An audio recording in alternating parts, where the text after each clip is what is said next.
अस्सलाम वालेकुम नाज़रीन। स्पेशल टीवी के प्रोग्राम दस्तक के साथ मैं हूं आपका मेज़बान मोहम्मद मुआविया।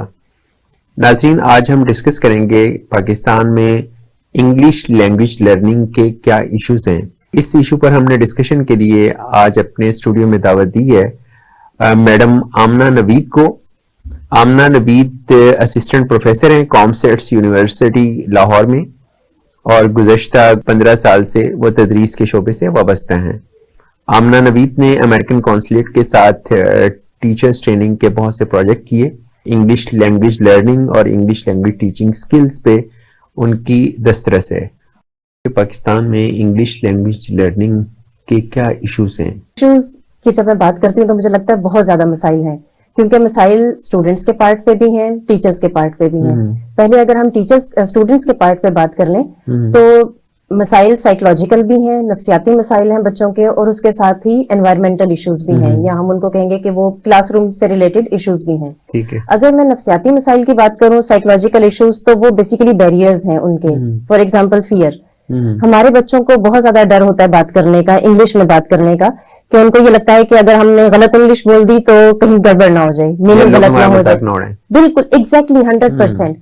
और ये बात अक्सर मैं बच्चों को बताती हूँ कि मैंने किसी जगह पे पढ़ा था कि किसी गोरे ने हमारे बारे में लिखा हुआ था कि एशियंस, बल्कि एशियंस में एहतराम के साथ लफ्ज इस्तेमाल करूंगी वरना काला लिखा गया था, कि काले इस डर से जुबान इस्तेमाल नहीं करते कि कहीं दूसरे काले उनका मजाक ना उड़ाएं। और वो बिल्कुल आपके वाली बात है कि बच्चे उनका मजाक ना उड़ाएं, सिर्फ इसी डर से वो जुबान को इस्तेमाल नहीं करते। और वो फियर जो है वो उनका बचपन से आखिर तक साथ चलता है, इस बात के बावजूद कि अगर आप उनको मोटिवेट करें, उनको बताएं कि आप सही बोल रहे हैं, एनकरेज करें, अप्रिशिएट करें, तो वो बड़े अच्छा बात कर सकते हैं। लेकिन जब तक आप उनके दिल से वो फियर नहीं निकालेंगे, डर नहीं निकालेंगे, तो वो बात नहीं कर पाते।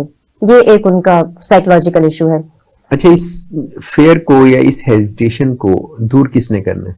दूर हमने करना है। हम का मतलब सिर्फ टीचर्स नहीं है, हमारे स्टूडेंट्स भी हैं। क्योंकि अगर मैं अपने बच्चे को एनकरेज करूंगी, मेरे साथ वाला बैठा हुआ मुझे एनकरेज करेगा, तो हमारी मोटिवेशन बढ़ेगी, हमारा फियर खत्म होगा।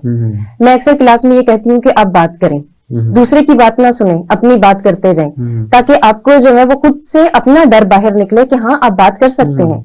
बहुत से बच्चे अक्सर ये कहते हैं कि मिस मैं बात नहीं कर सकता इंग्लिश में। मैं उनको कहती हूँ आप कर सकते हैं, क्योंकि मुझे यकीन है आप इंग्लिश बोल सकते हैं। आप बोलकर देखें, 1 दफा 2 दफा आप उनको एनकरेज करें कि हाँ आप ठीक बोल रहे हैं, तो वो बड़ी जल्दी जो है वो उनका कॉन्फिडेंस बहाल होता है, वो बोलना शुरू कर देते हैं। अच्छा, कॉन्फिडेंस तो एक इशू है, यानी हेजिटेशन, कॉन्फिडेंस या फियर, ये एक बैरियर है।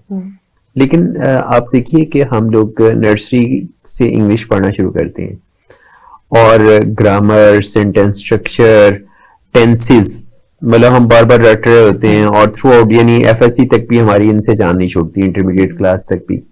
लेकिन इसके बावजूद कहाँ प्रॉब्लम है कि हम इसके बावजूद अच्छी इंग्लिश जो है ना बोल सकते हैं, ना प्रोनाउंस कर सकते हैं? आपके सवाल का जवाब आपकी बात में है। आपने कहा हम रट रहे होते हैं। क्योंकि हम रट रहे होते हैं इसलिए हमें इस्तेमाल नहीं करना आता। आप कहें कि सिर्फ एफएससी या एफए लेवल तक जान नहीं छूटती, ये यूनिवर्सिटी में भी हमें करवानी पड़ती है। इसलिए करवाना पड़ता है क्योंकि वो जो रट के आए होते हैं वो रटी हुई चीज यूनिवर्सिटी में नहीं चलती। अभी भी मैं जब बच्चों को टेंसेस करवाती हूँ तो मैं उनसे कहती हूँ कि आपने मुझे ये नहीं बताना कि प्रेजेंट इंडेफिनिट के आखिर में ता है और ती है आता है। वो हमें पता है क्योंकि हम बचपन से यही सीखते आ रहे हैं। और अलमिया ये है कि जब मैं छोटी थी मैंने इंग्लिश ऐसे सीखी थी कि इसके आखिर में ता है और ती है आता है। ठीक है। अभी भी जब मैं अपने बच्चों को देखती हूँ तो वो भी यही सीख कर आ रहे हैं कि प्रेजेंट इंडेफिनिट टेंस के आखिर में ता है ती है आता है। अगर आप उसको थोड़ा सा एटीट्यूड चेंज करें, आप ये बताएं कि ठीक है ता है ती है आता है, हम उसको डेफिनेशन से ही बाहर नहीं निकाल पा रहे। एग्जैक्टली, आप उसको डेफिनेशन से बाहर निकालें। फंक्शनल इंग्लिश सिखाने की जरूरत है, डेफिनेशन से निकालने। एग्जैक्टली। आप उनको बताएं कि फॉर एग्जांपल आप रोज क्या बात करते हैं। जब वो आपको रोजमर्रा की एक्टिविटी बताएंगे, रूटीन बताएंगे, तो आप उनको बताएं कि देखिए आप प्रेजेंट इंडेफिनिट टेंस यूज कर रहे हैं। तो बेसिकली हमें जरूरत है कि आप उनको रूल्स से बाहर निकाल के एप्लीकेबल किस तरह से है ये चीजें, आप रोजमर्रा जिंदगी में कैसे इस्तेमाल कर रहे हैं, ये बताना शुरू करेंगे तो वो बहुत अच्छे तरीके से टेंसेस भी दुरुस्त हो जाएंगे, वोकैबुलरी भी बढ़ेगी, और जो है वो बड़े फ्लुएंटली और एक्यूरेटली जो है वो जबान को इस्तेमाल कर लेंगे। अच्छा, अगर प्रैक्टिस में चीजें नहीं आ पा रही तो इसका मतलब है कि बुनियादी जो हेजिटेशन है वो स्टूडेंट से पहले तो टीचर में है। टीचर में है, और बड़ा मैं आपको इंटरेस्टिंग बात बताती हूँ जो कि बिल्कुल हकीकत पर मबनी है कि हम किस तरह अपने बच्चे की क्रिएटिविटी को शुरू में ही खत्म कर देते हैं। हम उनको शुरू से ही रट्टे पे लगा देते हैं। सही। मेरा बेटा बहुत छोटा था, उसकी टीचर ने साइंटिस्ट पे एक जुमला बनवाना था। टीचर ने पूरे बच्चों को कहा कि आप सेंटेंस कॉपी करेंगे, XYZ was a famous scientist of Pakistan। मेरे बेटे ने लिख दिया my aunt is a scientist, जो कि ग्रामेटिकली करेक्ट है, लॉजिकली करेक्ट है और फैक्चुअल भी है। टीचर ने उसको गलत कर दिया। मैंने टीचर से पूछा कि वजह जान सकते हैं, तो उन्होंने कहा कि नहीं, ये उसने डिफरेंट चीज लिखी है, हम सबको एक जैसा लिखवा रहे हैं। तो आपने बच्चे की क्रिएटिविटी अगर शुरू में ही खत्म कर दी है तो वो फ्यूचर में कभी भी उस तरह का कॉन्फिडेंस गेन कर ही नहीं सकता। वो उसे हमेशा ये लगेगा कि जो साथ वाले ने लिखा है ना, मुझे वही लिखना है। अच्छा, एक जैसा लिखवाने से मुराद ये है कि सभी बच्चे कॉपी पेस्ट कर रहे हैं, क्योंकि वो याद कर रहे हैं किसी का नॉलेज और उस नॉलेज को वो जाके पेस्ट कर देते हैं एग्जाम में। ऐसे कर देते हैं। जब हम बचपन में, आपको भी याद होगा कि हमारी टीचर कहती थी ये वाला पैराग्राफ आपने 3 दफा लिख के लेकर आने, या ये वाला आपने 5 दफा लिख कर लेकर आने। उसकी वजह क्या थी? आप अगर बच्चे को ये कहते हैं कि ये कंटेंट है, आपने इसको पढ़ना है, समझना है, अपने अल्फाज में लिखना है। अच्छा, यूनिवर्सिटी में चूंकि सभी कुछ इंग्लिश में है, सभी कुछ इंग्लिश मीडियम है एक्सेप्ट उर्दू, तो हम देखते हैं, मतलब ये बात मुशाहिदे में आई कि MS लेवल पे जाकर भी स्टूडेंट एक सिंगल पैराग्राफ किसी भी टॉपिक पर वो अपनी मर्जी से, अपनी ख्वाहिश से लिखने के काबिल नहीं हो पाता। बल्कि अब तो आसान हो गया ना, कंप्यूटर ने आसान कर दिया, आपने कॉपी पेस्ट करना है, उसमें कुछ चीजों को आपने आगे पीछे कर देना है ताकि आप उसमें प्लेजरिज्म में पकड़े ना जाए। बिल्कुल ऐसा ही है। तो इंग्लिश यूनिवर्सिटी तक पहुंच कर भी हमें नहीं आ पा रही, क्योंकि हम उसके इस्तेमाल की बात नहीं कर रहे। जब तक हम उसके इस्तेमाल की बात नहीं करेंगे, बच्चों को वो करनी नहीं आएगी। जैसे मेरी छोटी सी एक कोशिश होती है कि मैं बच्चों को कोई एक बताऊं कि ट्रांसलेशन है, फॉर एग्जांपल ट्रांसलेशन आपकी हर क्लास में करनी है। सही। आपके बच्चों का एक जो है वो चंक है जो कि आपने कहा है कि आपका ये सिलेबस का हिस्सा है, आपने ट्रांसलेट करना है। अब ट्रांसलेट करने के लिए आप उनको कहें कि आप कोई भी टीवी का इश्तेहार देखें, एडवर्टीजमेंट देखें, आप उसका एडवर्टीजमेंट का जो कंटेंट है उसको आप ट्रांसलेट करें। सही। उसको कोई चीज एक डिफरेंट नजर आएगी, उसको फिर इस बात का एहसास होगा कि हर वो चीज जो उर्दू में कही गई है वो इंग्लिश में उस तरह से ट्रांसलेट नहीं होती। कल्चरल डिफरेंसेस भी हैं, हर एक चीज जो है उसकी इंग्लिश नहीं है, हर एक चीज की उर्दू नहीं है। ठीक है। तो इस तरह से अगर आप उनके इस्तेमाल की चीजों से उनको इंग्लिश सिखानी शुरू करें, अपने इर्द गिर्द देखें, तो उससे वो बेहतर कर सकते हैं। बजाय इसके कि आप, कोई बच्चा मेरे पास आएगा, वो कहेगा कि मिस मैं इंग्लिश सीखना चाहता हूँ, मैं उसको कहूँ बेटा किताबें पढ़ो। सही। किताबें पढ़ने का इंटरेस्ट भी नहीं है, टाइम भी नहीं है। किताबों से थोड़ा सा बाहर निकल के उनको रियल लाइफ एग्जांपल्स दें। इश्तेहार कॉपी करवाने उनसे कि आप इसकी ट्रांसलेशन करें। आप उनको न्यूज़पेपर की कोई चीज कह दें जो आपको अच्छा लगता है, पढ़ें, उसको ट्रांसलेट कर लें। एक बच्चा जो है या एक स्टूडेंट है, उसकी 24 आवर्स की जितनी भी रूटीन है, वो अपनी हर डे की जो रूटीन है उसको अगर एक्सप्रेस करे इंग्लिश में, बिल्कुल, तो उससे भी उसकी प्रैक्टिस होगी। बिल्कुल 100% होगी। लैंग्वेज लर्निंग में जो वोकैबुलरी करना होना है, वो एक बड़ी वजह है कि हम नहीं बोल पा रहे, हमें चीजों के बारे में नहीं अंदाजा कि हमने किस बात के लिए क्या लफ्ज यूज करना है। बिल्कुल ऐसा ही है। हमारे बचपन में जब भी हम कहीं से बाहर से होकर आते थे तो हमारे वालिद कहते थे एक पैराग्राफ लिखें जो आप करके आए हैं। उसका मकसद क्या था कि आपका जहन खुलता है, आप क्रिएटिवली सोचते हैं कि अच्छा मैंने जो जो किया था उसको मैं कैसे लिखूंगा। आपको एक वर्ड नहीं पता चल रहा कि इसकी इंग्लिश क्या होगी, आप उसमें कोई अपनी मर्जी का एक वर्ड लगा देंगे, फिर हो सकता है बाद में आप डिक्शनरी खोलें। अब तो और भी ज्यादा आसानी है कि आपने अगर टाइप कर रहे हैं तो आप कंप्यूटर से पूछ लें कि मुझे सिनोनिम बता दें। इस तरह आप एक ही वर्ड के, एक ही लफ्ज के बहुत सारे मतलब और बहुत सारी इंग्लिश जो है वो आपको आती है। और फिर जब आप उसको किसी के साथ शेयर करेंगे, उसको फीडबैक देंगे अगर आप, तो इस तरह आपका नॉलेज जो है वो बढ़ता रहेगा। जब हम एक दूसरे की बातें सुनते हैं तो एक दूसरे से हम नॉलेज गेन कर रहे होते हैं, अल्फाज हमारे बढ़ रहे होते हैं। हमने डिस्कस किया कि जो बैरियर्स हैं लैंग्वेज लर्निंग के, उनमें पहला बैरियर जो है वो फेयर है, हेजिटेशन है। तो इसके अलावा और क्या इसके राह में कुछ ऐसी रुकावटें हैं जिनकी वजह से हम लैंग्वेज जो है प्रॉपरली स्टूडेंट जो है उसकी लर्निंग के इश्यूज बनते हैं? बिल्कुल। अब अगर और हम मसाइल की बात करें तो एक उनकी मोटिवेशन भी हो सकती है कि कुछ बच्चे जो हैं वो मोटिवेटेड ही नहीं है जबान को सीखने के लिए। मसलन मैं अगर क्लास में पहले दिन जाती हूँ तो मैं उनसे कहती हूँ कि आप इंग्लिश की क्लास में क्यों आए हैं, क्यों सीखना चाहते हैं? वो कहते हैं एक रटा रटाया सा जुमला है, English is an international language. अच्छा, अब जब आप कहते हैं इंटरनेशनल लैंग्वेज तो उनको लगता है कि शायद कभी हम बाहर जाएंगे, बाहर के लोगों से हमारी बातचीत होगी, तब हमें जरूरत पड़ेगी। यहाँ पर रहते हुए तो हमें जरूरत नहीं शायद पड़ने वाली। तो ये मोटिवेशन नहीं है उनकी। उनको ये लगता है कि बस जबान सीखने का मकसद ये है कि आपने बाहर ही जाना है, शायद कभी बाहर जाना पड़े। बिल्कुल। जबकि जबान एक ऐसी चीज है जो कि एक गेट है, एक दरवाजा है जो कि आपके लिए रास्ते ओपन कर रहा है। आपने अपनी सोच को छोटा नहीं रखना। फॉर एग्जाम्पल, अगर आप बिजनेस के स्टूडेंट हैं, एक स्टूडेंट ने मुझे कहा कि मिस मैंने इंग्लिश सीख के क्या करना है। मैंने उससे कहा क्यों नहीं सीखना चाहते, क्या होगा? कह रहे मेरे फादर का चावलों का बिजनेस है, ठीक है, मैंने लिटरली रात को जाके बोरियां काउंट करनी है। ठीक है। तो मैंने कहा बेटा चावल तो बाहर बहुत आसानी से चला जाता है और बाहर के लोग बहुत डिमांड करते हैं। अगर आपके पास इंटरनेशनल आपका जो है वो बायर होगा तो आप उससे किस तरह बात करेंगे? आप ये सोचें कि वो इंटरनेशनल लैंग्वेज है, वो शायद आपको रास्ते खोल रही है बाहर जाने के, ठीक है, अपने बिजनेस को एक्सपेंड करने के। तो आप उसको मोटिवेट करें, उसको बताएं कि ये सिर्फ जबान को यहाँ तक सीख के खत्म नहीं करना, ठीक है, ये आपको फ्यूचर में हेल्प आउट करने वाली है। कुछ बच्चे हैं जो कि अदरवाइज ही बहुत ज्यादा मोटिवेटेड है। ये उसको ये समझाना जरूरी है कि जबान को किताबों और कॉपियों से निकाल के आप प्रैक्टिकल लाइफ में उसको अपने लिए एक फंक्शनल जो लैंग्वेज है उसके तौर पे बिल्कुल इस्तेमाल करें। बिल्कुल ऐसा ही है कि आप इस जबान को कहाँ कहाँ किस किस तरह से इस्तेमाल कर सकते हैं। सिर्फ आपने किसी पेपर में अपीयर होने के लिए इंग्लिश को नहीं इस्तेमाल करना, अपने एग्जाम को पास करने के लिए नहीं जबान को इस्तेमाल करना, बल्कि इस जबान के जरिए आप बहुत से लोगों से राब्ता कर सकते हैं। आप पाकिस्तान की इकोनॉमी को ग्रो करने में हेल्प कर सकते हैं। जिन मसाइल की आप पाकिस्तान में रहते हुए बात करते हैं, आप कोलैबोरेट करें लोगों के साथ, कोलैबोरेशन के थ्रू जो है वो अपनी मईशत को बेहतर बनाए। बहुत सी चीजें हैं जो आप कर सकते हैं। मजीद क्या इशू है कि हमारा जो पाकिस्तानी स्टूडेंट है वो किसी नई चीज को सीखने में लीस्ट बॉदर्ड है, इंटरेस्टेड नहीं है, या वो समझता है चलें छोड़ें ऐसी भी तो जिंदगी गुजर रही है। ये वजह भी है। इसके साथ कुछ हमारे एनवायरमेंटल प्रॉब्लम्स हैं जो क्लासरूम एनवायरनमेंट से, जिनको मैं रिलेट करूंगी कि बच्चा कभी कभी इसलिए भी हिम्मत छोड़ देता है कि शायद मैं नहीं सीख पाऊंगा क्योंकि हमारी क्लास की स्ट्रेंथ बहुत ज्यादा होती है। हम लैंग्वेज की क्लास को उस तरह से नहीं पढ़ा सकते जिस तरह हम मैथमेटिक्स की क्लास को पढ़ा सकते हैं। अगर आपके पास साइंसेज की क्लास में, मैथमेटिक्स की क्लास में 50 से 60 बच्चे बैठे हुए हैं, तो आप लैंग्वेज की क्लास में 25 से 30 बच्चे आइडियली अगर हों तो हर बच्चे को मौका मिलेगा कि वो लैंग्वेज को इस्तेमाल करे। हर बच्चे को अपने अंदर छुपा हुआ जो उसका स्किल है उसको निकलने की जो है वो मदद मिलेगी। अच्छा, लैंग्वेज लर्निंग की जो क्लास है उसमें आपका ख्याल है कि आइडियली 20 स्टूडेंट्स ठीक है?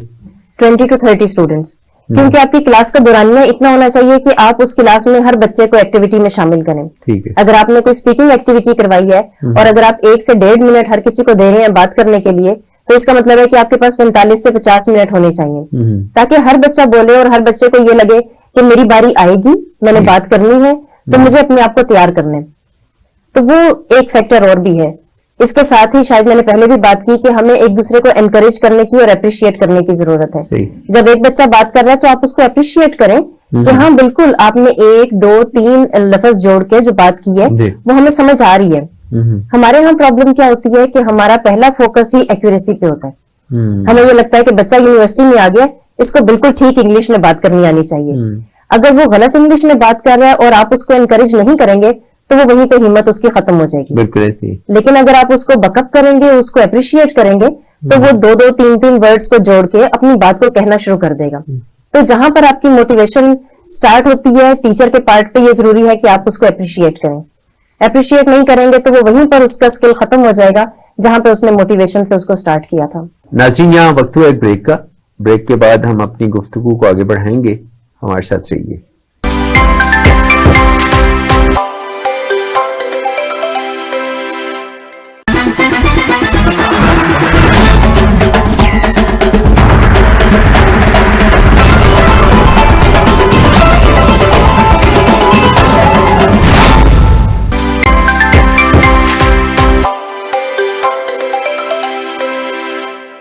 Welcome back. हम तो याद करने की नीयत से पढ़ रहे हैं कि ये याद करना है, इसको मिड टर्म में लिखना है, हमने इसको क्विज वगैरह इसके तैयार करने हैं और हमने इसको फाइनल टर्म के लिए तैयार करना है। तो ऐसे में फिर सीखा तो नहीं जा सकता। बिल्कुल ऐसा ही है, क्योंकि हमारा फोकस जो है वो जबान के सिखाने पे नहीं है, एक कंटेंट है जो सिलेबस आपको दे दिया गया है, आप ये चाहते हैं कि बस ये सिलेबस पूरा हो जाए। जबकि अगर हम अपने सिलेबस को रिवाइज करने की कोशिश करें एक बार, तो हमें लगता है कि यूनिवर्सिटी लेवल पे फॉर एग्जांपल बच्चे जो हैं वो अपनी 4 साल की डिग्री में 3 से 4 कोर्स इंग्लिश के पढ़ते हैं। ठीक है। उसमें कुछ चीजें ऐसी हैं जो कि रेप्लिकेट हो रही हैं। वही बच्चा फर्स्ट ईयर में भी पढ़ रहा है, उसी तरह की मिलती जुलती चीजें सेकंड ईयर में भी पढ़ रहा है। अगर हम उस ओवरलैपिंग को खत्म करें, डुप्लीकेशन को खत्म करें और उसको रिप्लेस कर दें क्रिएटिविटी के साथ, या उसको फ्रीडम दें, थोड़ी सी आजादी दें कि अच्छा अगर आपने एड देखा है उसकी ट्रांसलेशन की है, अगर आप एक्ट करना चाहते हैं तो एक्ट कर लें, रिटन भी बेहतर हो जाएगी, स्पोकन भी बेहतर हो जाएगी। तो जुबान को सिखाने की जरूरत है। कंटेंट बच्चे को खुद ही आ जाता है, इसलिए कि वो बड़ा हो गया है, उसके पास नॉलेज है, उसके पास मुशाहिदा है, उसने सिर्फ जुबान को इस्तेमाल करना है। अच्छा, टीचर जब आउट ऑफ बॉक्स कुछ करने की कोशिश करेगा तभी बच्चा कर पाएगा ना। अगर आप जो गिवन करिकुलम है, जो गिवन सिलेबस है, अगर आप उसी के अंदर रहते हुए अपना काम करने की कोशिश करेंगे तो अल्टीमेटली आप तो सिर्फ कोर्स कवर करवा रहे हैं, अब बच्चों को कुछ सिखा नहीं पा रहे हैं।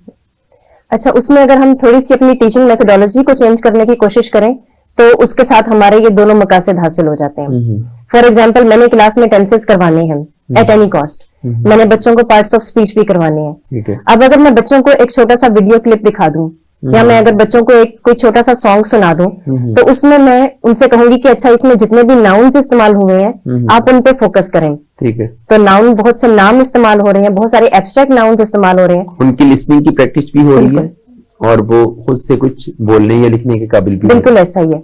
उनको पता चलेगा कि अच्छा वो चीज जो मैंने बोर्ड पे लिखकर उनको बतानी थी वो तो वो चीजों से सुन रही हैं जो वो रोजमर्रा इस्तेमाल कर रहे हैं। अपनी मर्जी से वो गाने भी सुन रही हैं। आप उनको कहें कि अपनी पसंद का गाना ले लें और उसमें से थोड़ा लैंग्वेज पे फोकस करने की कोशिश करें, तो वो जो चीज हम शायद उनको जबरदस्ती पढ़ाने की कोशिश कर रहे हैं वो शायद अननेचुरल वे में सीखने की कोशिश कर लेंगे।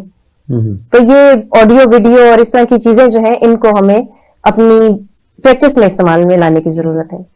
अच्छा, इसमें क्या सिर्फ एक इंडिविजुअल जो टीचर है उसकी एफर्ट काफी रहेगी, या हमारा जो ओवरऑल जो एकेडमिक एनवायरनमेंट है उस सब में सभी को इसमें पार्टिसिपेट करना होगा, यानी मैनेजमेंट को, स्कूल हेड्स को, कॉलेज या इंस्टीट्यूशंस के जो हेड्स हैं और टीचर्स हैं, क्या उन सबको मिलकर इसके लिए कोई कलेक्टिव एक एफर्ट करना होगी? बिल्कुल करनी पड़ेगी, लेकिन यह है कि हम चेंज बड़ी मुश्किल से एक्सेप्ट करते हैं। अब मसलन अगर मैंने अपनी क्लास में सॉन्ग प्ले कर दिया है या मैंने अपनी क्लास में एक बच्चों को वीडियो क्लिप दिखा दिया है, तो हो सकता है कि बच्चों को ये लगे आज मिस ने लेक्चर तैयार नहीं किया इसीलिए आज गाने की प्रैक्टिस हो रही है, या हो सकता है कि मेरी मैनेजमेंट को लगे कि ये शायद जो है ना ये आज पढ़ाने का मूड नहीं है। तो वो आपको आहिस्ता आहिस्ता चेंज लाने की जरूरत है। मैं ये नहीं कहूंगी कि अगर मैं कर रही हूँ तो बाकी सब भी करें। जब तक मेरे जो मैंने तरीका इस्तेमाल कर रही हूँ अगर उससे चेंज नजर आएगा लोगों को तो वो कहेंगे कि अच्छा ठीक है ये मेथड अच्छा था, हम इसको यूज कर सकते हैं।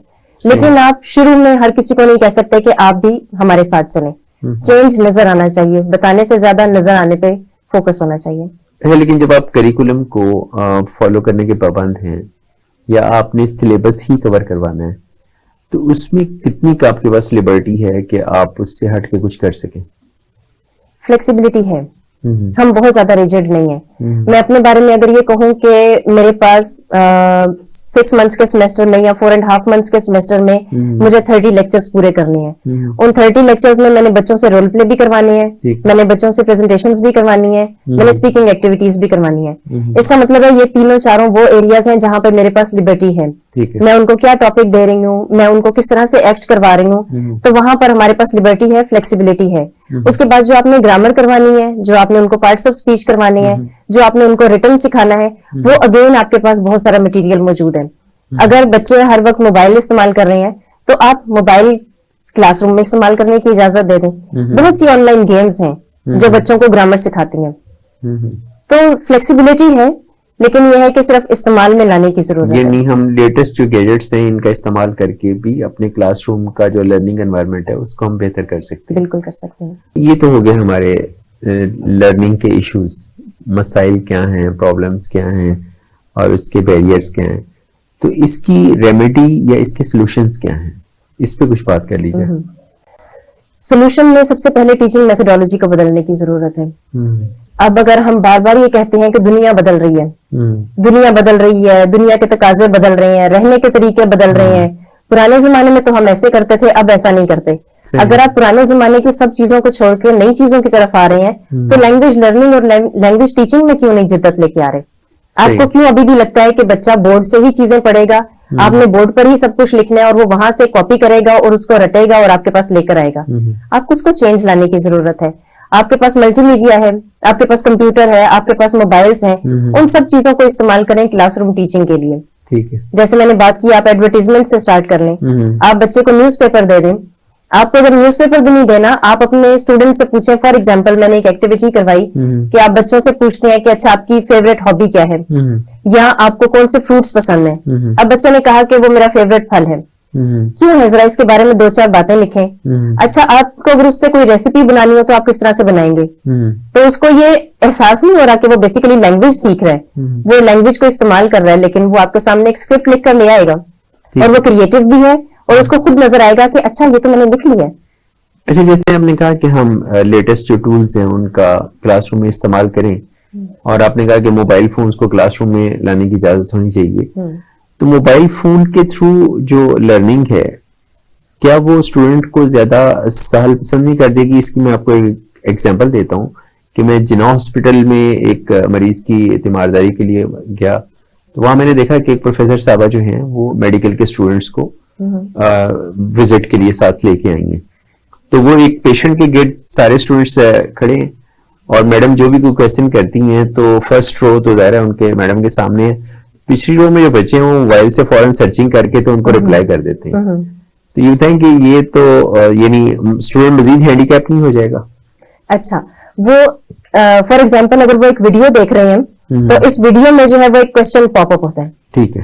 वो आप उस क्वेश्चन को रिप्लाई करेंगे, आंसर करेंगे तो आपकी वीडियो चलेगी और वो आंसर वही होगा जो आपने वीडियो देखी है तो उसमें से आपने ढूंढना है। ठीक है। वो कोई आंसर ऐसा नहीं होगा जिसको आपने गूगल करना है। तो वो आपकी लिसनिंग को चेक कर रहा है, आपकी ऑब्जर्वेशन को चेक कर रहा है और उसके बाद आपने क्या जवाब लिखा है उसको चेक कर रहा है। तो वो डेफिनेटली वो एक्टिविटीज डिफरेंट है कि आप उनको किस चीज में एंगेज कर रहे हैं। क्या वो उसको फौरन गूगल से सर्च कर सकता है या उसकी खुद लिसनिंग पे डिपेंड कर रहा है? अच्छा, आप चूंकि लैंग्वेज स्किल्स के हवाले से ट्रेनिंग्स भी देती हैं, तो आप ये बताएं कि हमारे जो टीचर्स हैं उनके सीखने के लिए क्या है कि वो लैंग्वेज जो है वो कैसे डिलीवर करें कि स्टूडेंट उसको आसानी से सीख पाए?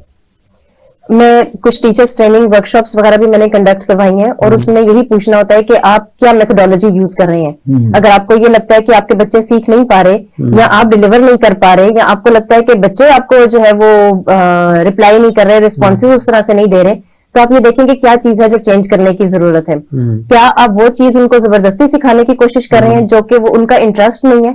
तो आप वो चीजें इंटरेस्टिंग लेकर आए जो आपको लगता है कि आपकी इस पर्टिकुलर एज के बच्चे देखना चाहते हैं, सुनना चाहते हैं। एक तो आपने रियलिया ले आए, आप अपने इर्द गिर्द की चीजों को ले आए।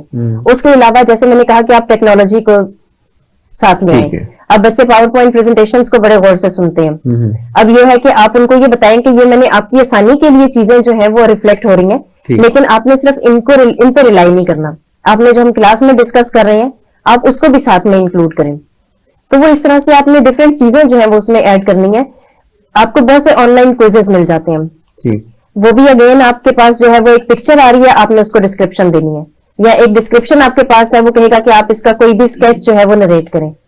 तो वो डिफरेंट एक्टिविटीज मौजूद हैं, बस हमें थोड़ा सा एक्सप्लोर करने की जरूरत है। लेकिन टीचिंग में हमारा जो सिलेबस है जिसको हमने कवर अप करवाना होता है, क्या वो खुद एक रुकावट नहीं है कि बस कॉम्प्रीहेंशन है? आपको पता है कि इसी में से क्वेश्चन आएगा, तो हमारा जो बेसिकली असेसमेंट और एवेल्यूशन का सिस्टम है या हमारा जो एग्जामिनेशन सिस्टम है वो हमें बाउंड नहीं कर देता है कि हम इन्हीं पैरामीटर्स के अंदर रहते हुए और इसी फ्रेमवर्क के अंदर रहते हुए हम टीचिंग करें? बिल्कुल ठीक कह रही हैं। फॉर एग्जांपल इंग्लिश कॉम्प्रीहेंशन का पैसेज हमने बच्चों को हर सेमेस्टर, तकरीबन हर सेमेस्टर में देना होता है। अब वो हम पे डिपेंड करता है कि हम उनको क्या चीज पढ़ने के लिए दे रहे हैं। अब एक आर्ट का बच्चा है, मैं उसको साइंस का एक पैराग्राफ दे दूं कि आपने ये पैराग्राफ पढ़ना है और इसकी कॉम्प्रीहेंशन बेस्ड आंसर करने हैं, ठीक है, तो वो डेफिनेटली उसको इंटरेस्ट का नहीं है, वो उस तरह से पढ़ नहीं पाएगा, समझ नहीं पाएगा और उसको रिप्लाई नहीं कर पाएगा। उसमें जो वोकैबुलरी भी होगी वो उसके लिए रेलेवेंट नहीं, समझ नहीं आएगी उसे।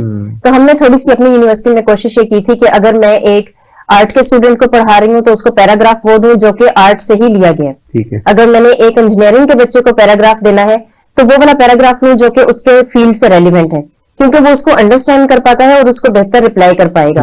तो कंटेंट हमारे पास वही है, बेशक हमारा सिलेबस वही है, लेकिन आप उसको किस तरह से पढ़ा रहे हैं, क्या चीजें लेकर आ रहे हैं, उस सिलेबस को कवर करने के लिए कंटेंट क्या लेकर आ रहे हैं, वो टीचर की रिस्पॉन्सिबिलिटी है। अच्छा, यूनिवर्सिटी लेवल पर तो ये पॉसिबल है कि कुछ चीजें अनसीन आ जाएं, लेकिन स्कूल्स में तो ये बड़ा प्रॉब्लम है कि स्कूल में आप सपोज के जैसे कि हमारे वो एग्जामिनेशंस जिसकी बुनियाद पे आपने उन्हें को सर्टिफिकेशन देनी है, जैसे मैट्रिक है, जैसे इंटरमीडिएट एफएससी है, इंटरमीडिएट का एग्जाम है, तो यहाँ तो जो लिखा है और जो याद किया है वही आपने आगे जाके एक्सप्रेस करना है।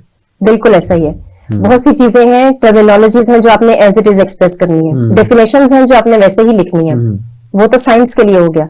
जो आपकी लैंग्वेज की जब आप बात करते हैं तो लैंग्वेज में आपके पास लिबर्टी है, फ्लेक्सिबिलिटी है कि आप उसको अपने अल्फाज में बयान करें। वो बिल्कुल ठीक है कि हम जो क्रैमिंग सिस्टम जिसकी पहले बात कर रहे थे तो वो हमें बाउंड कर देते हैं, और टू सम एक्सटेंट वो ठीक है, क्योंकि हर एक चीज क्रैम भी नहीं की जा सकती और हर एक चीज में आप क्रिएटिव भी नहीं हो सकते। ठीक है, कायदे आज़म के 14 निकात में आप अपनी क्रिएटिविटी नहीं दिखा सकते, वहां पर आपके पास फ्लेक्सिबिलिटी नहीं है। लेकिन कुछ चीजें हैं जहां पर आपसे आपकी राय पूछी गई है, आपको एक पैराग्राफ दे दिया गया, आपको कहा है कि आप इस पे क्रिटिक लिखें, गिवन सिचुएशन में आप उसको एक्सप्रेस करेंगे, आप क्या कर सकते हैं। बिल्कुल, और ये बहुत अच्छा तरीका है अगर आप बच्चों को सिनेरियो बेस्ड जो है वो चीजें दें और उनको कहें कि अगर आप इस केस में होते तो आप क्या करते। क्रिटिकल थिंकिंग उनकी इंप्रूव होगी, उनके पास वोकैबुलरी खुद ही से आएगी कि अच्छा इस मौके पर मुझे क्या बात कहनी चाहिए थी, किस तरह से कहनी चाहिए थी, कौन से अल्फाज मुझे इस्तेमाल करने चाहिए थे, क्या ये सेंटेंस स्ट्रक्चर अगर मैं स्ट्रेट लिखता, डायरेक्ट मेथड में लिखता तो मेरे लिए ये ज्यादा बेहतर था, या मैं इसको इनडायरेक्टली लिखता, कौन सी चीज में वजन ज्यादा होना था। तो वो एक सिनेरियो बच्चे को बहुत कुछ सिखा देता है। सेम लाइक केस स्टडीज हैं, तो आप डिफरेंट केस स्टडी स्टूडेंट्स को देते हैं। तो अगर हम इसकी प्रैक्टिस स्कूल से स्टार्ट कर दें तो बच्चों की एक तो स्किल्स जो है वो बेहतर होंगी, डिसीजन मेकिंग स्किल्स उनमें आएंगी, एनालिटिकल स्किल्स जो है वो बेहतर होंगी, बिल्कुल, और उसके नतीजे में वो खुद से कुछ सोचने समझने के जब काबिल होंगे तो वो लिखेंगे तभी जब उनको खुद से कुछ आता होगा। बिल्कुल बिल्कुल, वो बच्चे को आपने अगर आजादी नहीं दी सोचने की तो इसका मतलब है कि आपने उसकी क्रिएटिविटी को वहीं पर खत्म कर दिया, एनालिटिकल स्किल्स को वहीं पर खत्म कर दिया। हम एक वर्कशॉप में थे और उनको बताया कि हम बच्चे से एक सवाल पूछते हैं कि आप बताएं कि इसके बारे में आप क्या सोचते हैं। उसने अपनी परसेप्शन के मुताबिक जवाब दिया, आपने उसको कहा गलत कह रहे हो। दूसरे स्टूडेंट से पूछा, आपने कहा गलत कह रहे हो।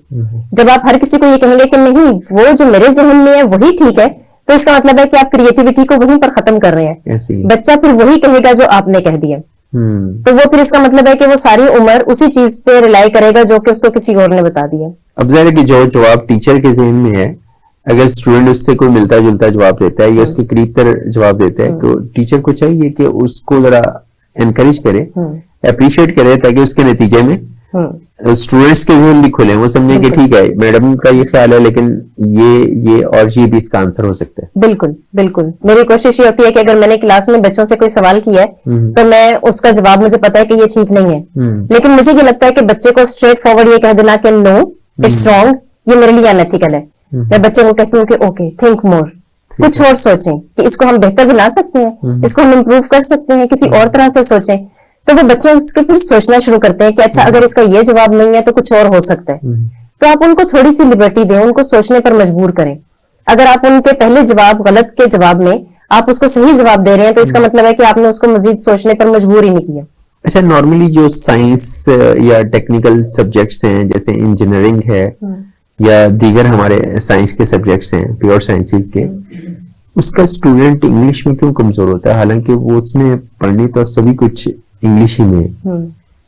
वो इंग्लिश में, बिल्कुल आपका बहुत अच्छा सवाल है और ये हमने अक्सर ऑब्जर्व भी किया है कि बच्चे अपने कोर्सेज में बहुत ज्यादा अच्छे हैं, अपने जो उनके कोर्स सब्जेक्ट्स हैं उसमें बहुत अच्छे हैं, लेकिन इंग्लिश में उनको लगता है कि नहीं इंग्लिश जो है ना वो तो हमें खुद ही आ जाएगी, क्योंकि वो जितना नॉलेज अपने दूसरे सब्जेक्ट से ले रहे होते हैं उनको कुछ अनकॉन्शियसली तो वो अंडरस्टैंड कर रहे हैं कि सेंटेंस स्ट्रक्चर इस तरह से हम इस तरह से लिख सकते हैं, लेकिन जब आपने उसको बिल्कुल टाइम नहीं दिया, पढ़ने की कोशिश नहीं की, तो इसका मतलब है कि आपने एफर्ट नहीं की कि इसको मैंने इस्तेमाल किस तरह से करना है। आपको जबान आ गई है, मसलन हमारे पास बहुत से स्टूडेंट्स हैं जो कि बड़े अच्छे इंग्लिश मीडियम स्कूल से आते हैं। आप उनसे पूछेंगे कि बेटा ये क्वेश्चन जो आपने लिखा है या जो आपने इसका ये रिस्पॉन्स दिया है, ये सेंटेंस लिखा है, ये ठीक है कि गलत है?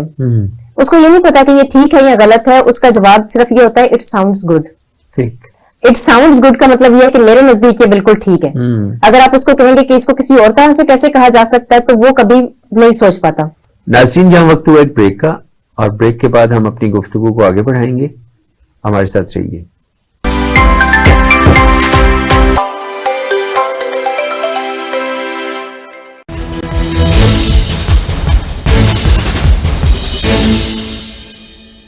बिस्मिल्लाहिर्रहमानिर्रहीम।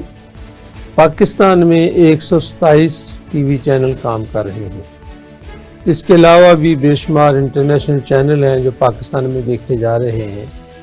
मैंने हमेशा से ऐसे किसी चैनल की तलाश में रहा हूँ जो मुल्की कल्चर और ख़वातीन के मसाइल, नौजवानों के लिए रहनुमाई और उनकी बेमकसदियत को दूर करना, स्पोर्ट्स के लिए को बढ़ाने के लिए काम करना और पाकिस्तानी मुआशरे में एक पॉजिटिव इमेज को पूरी दुनिया के सामने पेश करना, मैं ऐसे चैनल की तलाश में रहा हूँ। स्पेशल टीवी के आने के बाद मैं ये उम्मीद करता हूँ कि जैसा कि मैं इन तमाम दोस्तों को जानता हूँ मुद्दत से जो मीडिया के फील्ड में काम कर रहे हैं, तो मैं ये उम्मीद करता हूँ कि इंशाअल्लाह अज़ीज़ ये लोग मेरी उम्मीदों पर और मेरी ख्वाहिशात पर पूरा उतरेंगे और पाकिस्तान के अंदर एक ऐसे टीवी को मुतारफ़ कराने ये लोग जा रहे हैं जो पाकिस्तानी कल्चर को पॉजिटिवली पूरी दुनिया के सामने पेश भी करेगा और यहाँ पर महरूम तबकों की भी निशानदेही करेगा, उनकी मदद भी करेगा और हमारे नौजवानों के लिए एक रहनुमाई का ज़रिया भी होगा। स्पोर्ट्स का मैदान हो या तालीम का हो या टेक्नोलॉजी का हो, तो वो किसी से पीछे नहीं रहेगा।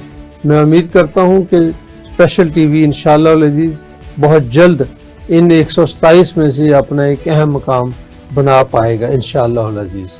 मेरी तमाम तर दुआएं भी इस टीम के साथ हैं और मैं ये तवक्को भी रखता हूँ कि इंशाअल्लाह अज़ीज़ स्पेशल टीवी एक न एक दिन बहुत ही एक अच्छे अंदाज से उभर कर सामने आएगा, उम्मीद है इंशाअल्लाह।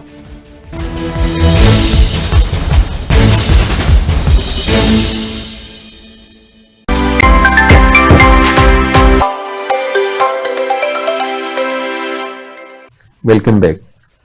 अच्छा मैडम, आपने ये बताइएगा कि स्टूडेंट्स जो हैं उनमें कोई कल्चरल शाइनेस भी है क्या? वो ये समझते हैं कि या उनके पेरेंट्स ये समझते हैं कि इंग्लिश सीखेंगे तो शायद उससे हमारा माहौल या कल्चर भी तब्दील हो जाएगा? बिल्कुल ठीक कह रहे हैं, क्योंकि मैंने बहुत सी ऐसी फैमिलीज को देखा है जो कि लैंग्वेज इसलिए नहीं सीखना चाहते हैं या सिखाना नहीं चाहते अपने बच्चों को कि उनको ये लगता है कि शायद इंग्लिश जो है उसके साथ जो उसका कल्चरल एसोसिएटेड है शायद बच्चा वो भी लेकर आ जाएगा। उनको ये लगता है कि शायद जुबान के असर में आ जाएगा। अगर उसने एक इंग्लिश नॉवल पढ़ लिया है तो शायद उसकी चीजों को अडॉप्ट करने की कोशिश करेगा। अगर उसने इंग्लिश सॉन्ग सुन लिया है तो शायद वो उसकी ड्रेसिंग को या उसके साथ जितनी भी चीजें हैं उनको कॉपी करने की कोशिश करेगा। तो ये बिल्कुल ठीक कह रहे हैं कि इस तरह की चीजें हैं जो कि लोगों के दिलों में अभी तक हैं। बल्कि हमारे अपने अगर कोलीग्स किसी दूसरे मज़ामीन के पढ़ाने वाले, उनको ये लगता है कि शायद ये जो इंग्लिश बोलने वाले और इंग्लिश सिखाने वाले हैं इनका शायद मजहब से कोई वास्ता नहीं है। और ये एग्जैक्टली 100% ऐसा हुआ। अच्छा। आपने अगर किसी से कह दिया कि किसी मैंने कोलीग को बताया कि मैं रास्ते में ट्रैफिक में फंस गई थी तो मुझे एक दुआ याद आ गई कि मैं ये दुआ याद करूं, दुआ को मैं जो है वो पढ़ना शुरू करूं तो शायद मैं मुश्किल से निकल जाऊंगी। तो उन्होंने कहा अच्छा वाकई आपको दुआएं आती हैं? अच्छा। तो वो लोगों का जो इतना पढ़ लिख गए हैं उनके जहन में भी ये बात मौजूद है कि शायद पढ़ने वाले जो है उनका मजहब से कोई ताल्लुक नहीं। एग्जैक्टली 100% कि आपने जो है वो एक बिल्कुल बैरियर बना दिया है कि इस तरफ से बात करने वाले, इंग्लिश बात करने वाले, शायद उनका हमसे कोई लेना देना नहीं है। तो हमें, अगर आपको लगता है कि बहुत से स्टूडेंट्स ऐसे हैं जो कि इस डर से इंग्लिश में बात नहीं कर रहे या सीखना नहीं चाहते, तो आप उनको लोकलाइज्ड किस्म का जो है सिलेबस जो है वो आप दें। आप उनको, जैसे मैंने कहा कि आपने लोकल, आपका एडवर्टाइजमेंट है, आपके पास न्यूज़पेपर है, आपके पास आपका राह चलता इवेंट है, कोई भी चीज है, आप कहेंगे इवन हमारी अपनी जो फोक स्टोरीज हैं हम उनको अपने सिलेबस का पार्ट बना सकते हैं ताकि वो अपने कल्चर से, अपनी तारीख से वो आशना हो। पाकिस्तानी लिटरेचर है, पाकिस्तानी लिटरेचर इंग्लिश में लिखा गया है, आप उनको वो दे दें, आप उनको वो पढ़ने के लिए दें। पाकिस्तान की बहुत सी राइटर्स हैं, ऑथर्स हैं जो कि इंग्लिश में लिख रहे हैं, आप उनका दिया हुआ कंटेंट पढ़ा लें। लाजमी नहीं है कि अगर आपने शॉर्ट स्टोरी पढ़ानी है तो आपने वो शेक्सपियर के लिखे हुए टाइम की ही पढ़ानी है। अगर आपने पोइम्स पढ़ानी है तो लाजमी नहीं है कि आप मिल्टन को लेकर आए। आप पाकिस्तानी ऑथर्स की लिखी हुई बुक्स लेकर आए, आप अपने लोगों को प्रमोट करें। और जब आप अपने लोगों को प्रमोट करना शुरू करेंगे तो बहुत से नए लिखारी सामने आएंगे। exactly. और उसके नतीजे में एक नया जो लिटरेचर है वो स्कूल्स, कॉलेजेस, यूनिवर्सिटी हर लेवल के लिए वो एक लिटरेचर नया जो है वो प्रोड्यूस हो जाएगा कुछ अरसे में। बिल्कुल ऐसा ही है। हमने वुमेन्स राइटिंग जो है वो हमारा एक MS लेवल पे कोर्स है। ठीक है। अब वुमेन्स राइटिंग में हो सकता है कि पास्ट में ये था कि आपने सिर्फ अंग्रेज ऑथर्स जो फीमेल्स हैं आपने उनकी लिखी हुई बुक्स बच्चों को पढ़ानी है। ठीक है। हमारी कोलीग ने कहा कि हमारी पाकिस्तानी ऑथर्स हैं जो बहुत अच्छी किताबें लिख रहे हैं। उससे हमें पता चला कि अच्छा ये इतनी अच्छी ऑथर्स हमारी अपनी है जो कि बहुत कुछ लिख रही हैं। हमने उनकी लिखी हुई किताबें जो हैं वो अपने बच्चों को पढ़ानी शुरू की हैं। ठीक है। बच्चों को ये पता चला कि ये सिर्फ वही नहीं है जिनको हम बाहर से अपनी बुक्स मंगवा रहे हैं, हमारी अपनी ऑथर्स भी लिख रही हैं जो कि उस कल्चर के कॉन्टेक्स्ट में लिख रही हैं जो कि आपका अपना कल्चर है। तो वो इस तरह की चीजें जो हैं वो हमें बताने से, प्रमोट करने से पता चलेंगी ताकि लोगों का परसेप्शन चेंज हो सके। इंसान के साथ एक दिन की जिंदगी में जितने वाकयात पेश आते हैं, या स्टूडेंट है वो घर से स्कूल पहुंचा है या वो अपने पेरेंट्स के साथ शॉपिंग मॉल में गया है या डिफरेंट उसकी जो एक्टिविटीज हैं वो प्लेग्राउंड में गया, उसने दोस्तों के साथ गपशप लगाई, उसने बर्थडे पार्टी की, मतलब जितने भी इवेंट्स हमें पेश आते हैं, जितने भी वाकयात हमें पेश आते हैं, स्कूल का स्टूडेंट है, कॉलेज का या यूनिवर्सिटी का, अगर हम उनसे ये कहें कि आप ये सब कुछ इंग्लिश में एक्सप्रेस करना शुरू कर दें तो क्या ऐसा नहीं होगा कि कुछ अर्सा प्रैक्टिस के बाद जो है बच्चे बहुत कॉन्फिडेंटली जो है वो इंग्लिश बोलना शुरू कर देंगे? बिल्कुल ऐसा ही है। जब मैं अपने बच्चों से एक स्पीकिंग एक्टिविटी करवाती हूँ, हर वीकेंड के बाद जरूर करवाती हूँ कि आप ये बताएं कि आपने वीकेंड पे क्या किया। उसका मकसद क्या होता है कि आपकी स्पीकिंग प्रैक्टिस हो जाती है, आपको ये पता चलता है कि कहाँ पर मैंने प्रेजेंट टेंस यूज करना है और कहाँ पर मैंने पास्ट टेंस यूज करना है। अगेन लाजमी नहीं है कि मैंने उसको बोर्ड पे ही बताना है कि आपने पास्ट टेंस कैसे इस्तेमाल किया है, आपने उनको बताया कि आपने ही जो कुछ किया है वो सब कुछ बता दें। तो वो जब आप सब कुछ बता रहे हैं तो इसका मतलब है कि आप एक टेंस का इस्तेमाल कर रहे हैं। अगर आप ये कहेंगे कि अच्छा मैंने रोड पे एक एक्सीडेंट देखा, उसकी वजूहात ये थी और अब हुकूमत को ये चाहिए कि वो ये चीजें चेंज करे ताकि जो है मुस्तकबिल में ऐसे कोई भी हादसा ना हो। इसका मतलब है आपने एक चीज नरेट कर दी है पास्ट में और अब आप फ्यूचर की बात कर रहे हैं कि फ्यूचर में हम इनसे कैसे बच सकते हैं। तो इसका मतलब है कि बच्चों की टेंसेस की प्रैक्टिस हो रही है। आपने उनको बहुत सी ऐसी स्पीकिंग एक्टिविटीज दे दी हैं। तो ये रोजमर्रा की एक्टिविटीज और ये चीजें, अगेन वही बात की फ्लेक्सिबिलिटी आपके पास है। ठीक है। थोड़ी सी फ्लेक्सिबिलिटी आपको करिकुलम देता है, आपको सिलेबस आपका देता है कि आप उसमें थोड़ा सा चेंज कर लें। अपनी एक्टिविटीज को तो आप एटलीस्ट चेंज कर सकते हैं। अच्छा, apart from the reading and speaking, जो बाकी दो स्किल्स हैं, मतलब लैंग्वेज लर्निंग की 4 स्किल्स हैं, तो हम उन पे कैसे फोकस करके मेहनत कर सकते हैं? हम एक बच्चों को बड़ी इंटरेस्टिंग एक्टिविटी करवाते हैं। बचपन में हम बच्चों को पढ़ाते थे थर्स्टी क्रो। अब थर्स्टी क्रो भी मॉडर्न हो गया। ठीक है। आप ये कहें कि बेटा आजकल के जमाने में अगर आपके पास एक थर्स्टी क्रो आपने लिखना है तो वो आप स्टोरी किस तरह से इनोवेट करेंगे? अब आप जो है वो थर्स्टी क्रो के बारे में सोचें कि आप पुराने जमाने के घड़े भी नहीं है, वो कंकरियां और पत्थर भी नहीं है जो वो डालेगा, तो इसको किस तरह से मैं चेंज कर सकता हूँ? अच्छा, बच्चे सोचेंगे कि अच्छा क्या हो सकता है। कुछ स्टूडेंट्स ने लिखा कि उसने नीचे से कोई एक उसको कॉइन मिल गया, उसने मुंह में दबाया, उसके जिसमें उसको टिन मिल जाएंगे ड्रिंक्स के, उसमें डाला और ऑटोमेटिकली ये कोल्ड ड्रिंक जो है वो बाहर निकल आया। ठीक है। तो क्रिएटिविटी भी है और आपने राइटिंग भी कर ली। और वो रटा है जो हम यानी नस्ल दर नस्ल बच्चों को थर्स्टी क्रो पढ़ाते चले आ रहे हैं। बिल्कुल। तो बच्चे उससे हट के कुछ सोचना और लिखना शुरू करेंगे। बिल्कुल बिल्कुल। बच्चों को लगा कि अच्छा हम पे कोई लाजमी नहीं है, कोई चीज मुसल्लत नहीं की गई कि मैंने थर्स्टी क्रो वही लिखना है। अगर टीचर ये कह रही है कि अपना थर्स्टी क्रो क्रिएट करें तो इसका मतलब है मैं कुछ भी लिख सकता हूँ। अब अगर बच्चे को आपने कहा है कि वो कुछ भी लिखे तो आपने उसको एक्सेप्ट भी करना है। आपने कहना है कि हाँ आपकी लॉजिक बिल्कुल ठीक है, इसमें ग्रामर में हम थोड़ी सी चीजें ऊपर नीचे कर लेते हैं तो बच्चे की राइटिंग इंप्रूव हो जाती है। आप उसको कंटेंट ना दें कि आपने यही लिखना है, आप उसको कहें कि इस सिनेरियो को सोचते हुए आपको जो बेहतर लगता है आप इसको लॉजिकली करेक्ट लेकर आए और आप इस पे लिखें। लिसनिंग इसलिए हमारी इंप्रूव नहीं होती क्योंकि हम सुनना नहीं चाहते। हम क्यों नहीं सुनना चाहते? मैं बच्चों से अक्सर ये कहती हूँ कि लाजमी नहीं है कि आपने टीचर की बात को ही सुनना है। आप अपने साथ में बैठे हुए जो बच्चे जब क्लास में बात कर रहे हैं, टीचर से बात कर रहे हैं, कुछ कह रहे हैं, सुन रहे हैं, सुना रहे हैं, तो आप उनको सुनने की कोशिश करें। हमें ये लगता है कि शायद हम वो जो अंग्रेज की रिकॉर्ड की हुई टेप है उसी को सुनेंगे तो वो लिसनिंग एक्टिविटी होगी। लिसनिंग एक्टिविटी वो है जो क्लास में हर बात करता हुआ स्टूडेंट जो है उसकी बात को सुनने से आप इंप्रूव होती है, क्योंकि आप कंसंट्रेट कर रहे हैं। आप फोकस कर रहे हैं हर एक वर्ड पे कि बच्चे ने क्या क्या अल्फाज अदा किए हैं, आप उसको अंडरस्टैंड करने की कोशिश कर रहे हैं। अच्छा, वैसे अगर हम इंग्लिश को पूरे एनवायरनमेंट पे बिल्कुल नाफिज कर दें तो खामोशी नहीं हो जाएगी? खामोशी होनी नहीं चाहिए, क्योंकि जब आप बच्चे को एनकरेज कर रहे हैं बोलने स्टाफ के रूम लिए, में खवातीन टीचर्स बैठी हूँ और आप कहेंगे इंग्लिश के अलावा कुछ नहीं बोलना, तो वो बोलेंगी? काफी बोल लेंगी, खवातीन फिर भी बोल लेंगी। अच्छा। क्योंकि उनको ये पता होगा कि अच्छा अगर हम बात नहीं करेंगे तो सारा दिन नहीं गुजरेगा। तो वो बहुत से लोग मैंने ऐसे देखे हैं जो कि आपसे बात करना चाहते हैं, और अगर आपको लग रहा है कि एनवायरनमेंट में आपने इंग्लिश में बात करनी है और कोई आपको जज नहीं कर रहा, कोई ये नहीं कह रहा, क्रिटिसाइज नहीं कर रहा कि आप गलत बोल रहे हैं, वहां पर लोग बोलते हैं। अच्छा, करिकुलम तो ये डिफाइन करता है कि ये रोड मैप है जिसके अकॉर्डिंग आपने टीचिंग प्रैक्टिसेस करनी है और उसका ये आउटकम होना चाहिए। तो उसके लिए जो सिलेबस डिजाइन किया जाता है, यानी इंग्लिश लैंग्वेज लर्निंग का या इंग्लिश लैंग्वेज टीचिंग का जो एक रोड मैप डिजाइन किया गया है, उसके लिए जो सिलेबस डिजाइन किया जाता है, क्या उसमें चेंजेस करने की जरूरत है? हमें चेंजेस करने की जरूरत है और हम कर भी सकते हैं। हमारे पास जब हमारा सेमेस्टर स्टार्ट होता है तो हमें पता है कि हमारा एसओएस जो है वो ये कहता है स्कीम ऑफ स्टडीज में हमारे ये चीजें हैं, ये कंटेंट है जो हमने पढ़ाना है। हमने उसको किस तरह से पढ़ाना है वो हम पे डिपेंड करता है।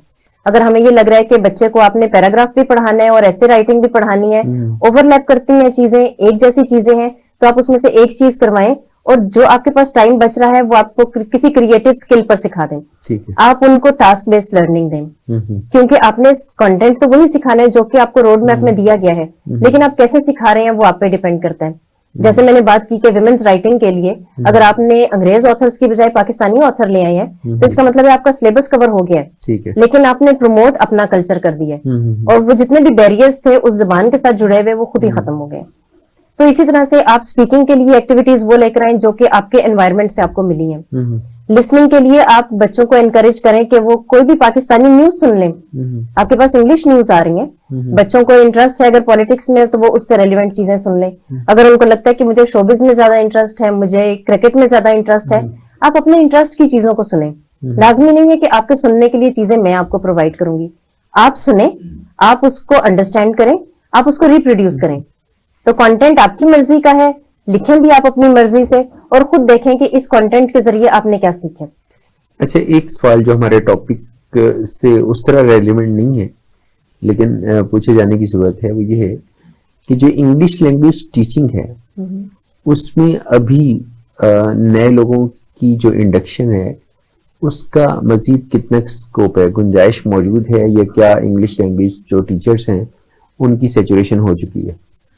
नहीं, मुझे लगता है कि सैचुरेशन नहीं हुई, क्योंकि जैसे हमारी पॉपुलेशन बढ़ रही है, हमारे पास अगर पास्ट में 2 या 3 सेक्शंस किसी भी एक डिपार्टमेंट में हुआ करते थे, अब हमारे पास 6 डिपार्टमेंट्स हैं। इसका मतलब है कि अगर हम अपने एक ही टीचर पे वर्कलोड बहुत ज्यादा डाल देंगे तो वो सब बातें, वो क्रिएटिविटी जो कि चाह रहा है कि वो बच्चों में क्वालिटी नहीं दे नहीं पाएगा। अब आइडियली स्पीकिंग मेरे पास 3 कोर्स होने चाहिए, 6 आवर्स की या 8 आवर्स की टीचिंग होनी चाहिए, लेकिन अगर आप मुझे एक और कोर्स भी दे देंगे और बच्चों की तादाद आप 6 ही कर देंगे तो इसका मतलब है कि मेरी वो जो मोटिवेशन थी बच्चों को सिखाने की, उनसे क्रिएटिव चीजें करवाने की, वो काफी हद तक कम हो जाएगी। आपकी जो सारी टीचिंग मेथोडोलॉजी है वो मैकेनिकल हो जाएगी। बिल्कुल 100% हो जाएगी, क्योंकि आपको पता है कि अब आपने क्विजेस भी मार्क करने हैं, अब आपने असाइनमेंट्स भी देनी है, तो अब अगर इतना वर्कलोड है तो इसका मतलब है कि मुझे बस काम खत्म करना है और पेश कर देना है कि ये सारी चीजें जो है हो गई हैं।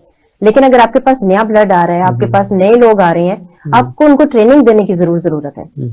वो इसलिए जरूरत है कि हम अगर किसी दूसरे मुल्क में जाते हैं तो वहां पे हर कोई बाय चांस टीचर नहीं बन जाता। आप ये नहीं कह सकते कि मुझे कोई नौकरी नहीं मिली थी मैं टीचर बन गया हूँ। अच्छा, अगर हमारा एकेडमिक जो सिलेबस है और टीचिंग मेथोडोलॉजी है वो अगर इम्प्रूव कर लें हम लोग, तो उसका बहुत बड़ा फायदा ये होगा कि लोग जैसे MS, MPhil या PhD करके या BS ऑनर्स करके भी अब्रॉड जाने के लिए वो IELTS और TOEFL के इंस्टीट्यूशन ढूंढते फिर रहे होते हैं। तो अगर हमारी जो क्लासरूम टीचिंग है वो इतनी इफेक्टिव हो जाए या इंस्टीट्यूशनल टीचिंग इतनी इफेक्टिव हो जाए तो मेरा ख्याल है कि फिर स्टूडेंट्स की इंग्लिश इस लेवल पे चली जाएगी कि उन्हें फिर इस तरह के जो टेस्ट पास करने के लिए कोई मजीद किसी ड्रिल्स की जरूरत नहीं होगी। बिल्कुल नहीं होगी, क्योंकि आपको बाहर पढ़ने के लिए जाने के लिए मिनिमम शायद रिक्वायरमेंट जो है वो 6.5 से 7.5 के बीच में है। तो ये बैंड इतना ज्यादा नहीं है, लेकिन वो जो फियर है 7 बैंड का वो बहुत ज्यादा है। अगर आप क्लास में पार्टिसिपेट कर रहे हैं, एक्टिविटीज में पार्टिसिपेट कर रहे हैं, आपको स्पीकिंग एक्टिविटी करवाई जा रही है और आप उसमें पार्टिसिपेट कर रहे हैं, आपका फोकस फ्लुएंसी पे है, तो इसका मतलब है कि आप आइल्स की स्पीकिंग के लिए एक परफेक्ट कैंडिडेट तैयार कर रहे हैं। Same goes with listening. आपने लिसनिंग क्या है कि आपने जो गिवन चीजें हैं आपने उनको सुनना है और उसको सुन के आपने रिस्पॉन्सेज देने हैं। अगर आप हैबिट डेवलप कर लेंगे कि आपने क्लास में बोलने वाले हर एक बच्चे को सुनना है, तो आपकी लिसनिंग इंप्रूव करती है। लेकिन जब आपको माहौल सिखा ही नहीं रहा कि आपने दूसरे बच्चे की बात सुननी है, फिर आपको आइल्स की लिसनिंग प्रैक्टिस की जरूरत है।